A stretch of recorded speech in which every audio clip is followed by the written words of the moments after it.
Long ago, in the land of Canaan, there lived a young man named Joseph. He was the beloved son of his father Jacob, a boy set apart not just by love, but by destiny. Joseph was different from his brothers. While they worked the fields, rough and weary under the sun, Joseph dreamed. And not just ordinary dreams. His dreams felt alive, powerful, as though they came from somewhere beyond. One day, Jacob gave Joseph a beautiful robe, rich in colors, bright and dazzling. It was a symbol of favor. But to his brothers, it was a spark that ignited jealousy. "Why him?" they whispered among themselves. "Are we not sons too?" Their resentment grew deeper when Joseph shared his dreams. "I saw us in the field," Joseph said one morning, excitement in his voice. "Your sheaves of grain bowed down to mine." His brothers stared at him in disbelief. "Do you think you will rule over us?" one snapped. But Joseph didn't stop. "In another dream, the sun, the moon, and 11 stars bowed down to me."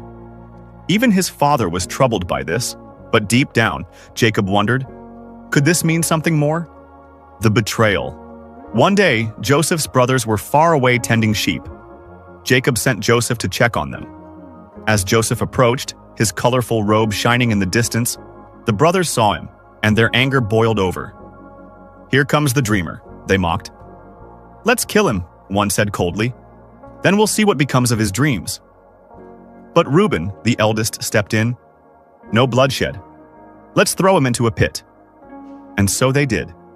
Joseph cried out as he was stripped of his robe and thrown into a deep, empty pit. The same brothers he trusted had betrayed him.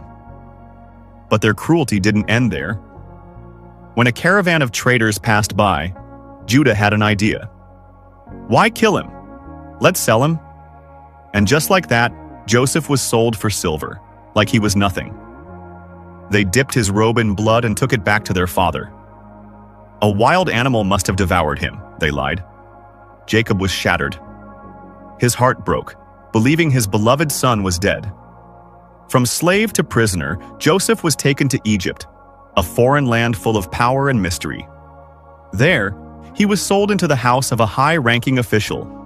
Even in slavery, Joseph stood out. He was faithful, hardworking, and wise. Everything he did prospered. But life took another cruel turn. Falsely accused of a crime he didn't commit, Joseph was thrown into prison. Forgotten. Alone. Yet even there, Joseph did not lose faith. God was with him. In prison, Joseph began interpreting dreams, unlocking mysteries no one else could understand. The rise to power. Years later, Pharaoh, the ruler of Egypt, had troubling dreams no one could explain. Desperate, someone remembered Joseph. He was brought out of prison, standing before Pharaoh himself. With calm confidence, Joseph revealed the meaning. 7 years of abundance are coming, followed by 7 years of terrible famine. Pharaoh was amazed. "Who better to prepare for this than you?" he said. And in a single moment, Joseph went from prisoner to ruler, second only to Pharaoh in all Egypt. The reunion years passed, and just as Joseph had said, famine struck the land, including Canaan. Joseph's brothers, desperate for food, traveled to Egypt. They stood before Joseph, but did not recognize him. The boy they had betrayed was now a powerful ruler. Joseph recognized them instantly. He could have taken revenge. He could have punished them. Instead, he tested their hearts. Had they changed? Finally, unable to hold back his emotions, Joseph revealed himself. "I am Joseph, your brother." They were terrified, but Joseph spoke with tears in his eyes. "Do not be afraid.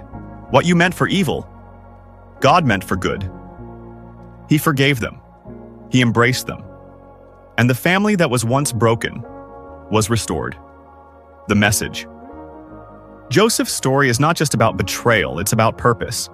Even in pain, God was working. Even in darkness, destiny was unfolding. From a pit, to a prison, to a palace.